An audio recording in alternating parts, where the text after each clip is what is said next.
Auditeurs, auditrices des podcasts Communiquer pour inspirer, bienvenue à suivre ce nouveau numéro qui vous est présenté par Joseph Lubunga. Aujourd'hui, je suis à la rencontre de Nadège Tchibogo qui vient de réaliser un film documentaire pour inspirer les femmes à changer leur vie. Le titre du film c'est Empower ou encore Capacité là. Nadège Tchibogo, bonjour. Bonjour, monsieur Joseph. Vous venez d'une séance de projection avec les jeunes de Bagira. Quelles sont vos impressions? C'est un public accueillant. C'est vrai, il a été constitué majoritairement de jeunes garçons. Or, le message était plus adapté aux filles, mais il n'y a rien de perdu parce que ce sont des jeunes garçons qui sont dans leur famille. Donc, on espère que le message sera communiqué aux jeunes filles dans leur famille. Vous êtes encore trop jeune à vous voir. Qu'est-ce qui vous est passé par la tête pour entamer cette quête?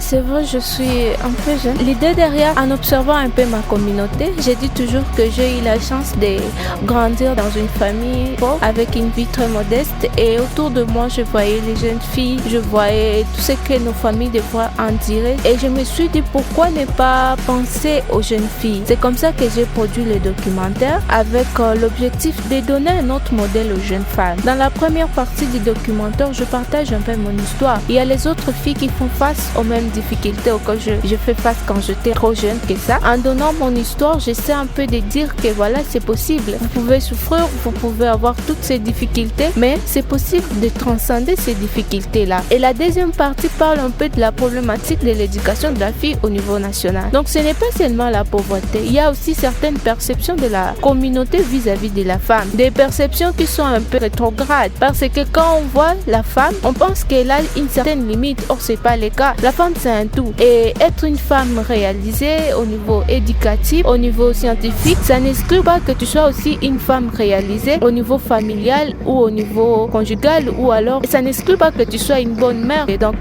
pour ceux-là qui ont suivi, il y a quelque part où on dit que la femme est capable de tout. Et je pense nos circonstances actuelles nous les prouvent encore plus en voyant nos mamans. Et pourquoi ne pas la capacité en la poussant un peu trop fort à étudier, qu'elle puisse s'adapter au contexte actuel, le contexte moderne qui exige à la femme d'avoir un certain bagage intellectuel. Aujourd'hui, vous inspirez plus d'une femme. Aujourd'hui, vous inspirez plus d'un participant. Qui vous inspire, vous? C'est ma maman, parce que je vis cette femme se battre pour nous. Je l'ai vue en fait sans diplôme, sans rien, et elle nous a donné quand même ces diplômes-là. Moi, je suis médecin, j'ai mon frère qui a un diplôme de licence et mes frères et sœurs tous étudient. Nous pouvons parler différentes langues, français, anglais et tout. C'est parce que notre mère nous a donné cette capacité-là, alors qu'elle n'est même pas trop capable de s'exprimer. Donc moi, je l'ai vu vraiment faire des choses extraordinaires, et moi, je dis pourquoi pas moi. Donc c'est elle vraiment qui me pousse hors des normes. Sûrement, vous avez rencontré des difficultés dans la réalisation. Quelles ont été les grandes difficultés auxquelles vous avez fait face?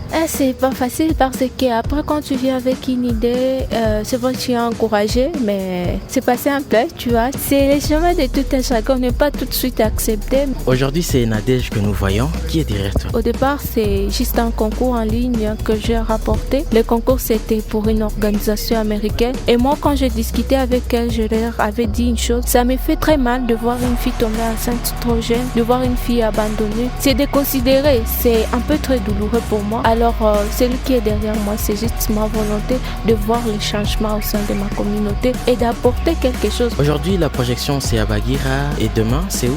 Nous sommes toujours en train de voir, de préparer, de chercher de l'espace. Comme vous pouvez le voir, nous n'avons pas encore format de l'accompagnement. Tout ce que nous visons, c'est atteindre les filles et on toque par-ci, par-là pour voir la porte qui sera ouverte. Donc, pour la prochaine projection, ça vous sera communiqué sûrement à un moment donné. Pour finir, un message particulier à l'occasion? Ce que je peux dire, c'est de dire aux filles qu'on n'est pas inférieur, on n'est pas aussi supérieur, on n'est pas aussi marginalisé, on n'est que femme. Et être femme, ce n'est pas un crime, c'est d'ailleurs une opportunité parce que la femme africaine est au sein de sa communauté. Nous avons grandi et on nous a toujours dit qu'éduquer une femme, c'est éduquer toute une communauté. Donc l'éducation de la femme, c'est le seul moyen pour développer notre pays. Or, le développement de notre pays est encore plus urgent sur tous ces temps-ci. Et cela peut se faire que par la femme qui est l'éducatrice principale des enfants et de sa communauté. Empower est le titre du film réalisé par Nadège Tchibogo. Aujourd'hui, il a été invité du podcast Communiquer pour inspirer. À la présentation, je suis Joseph Lubunga et à la prochaine.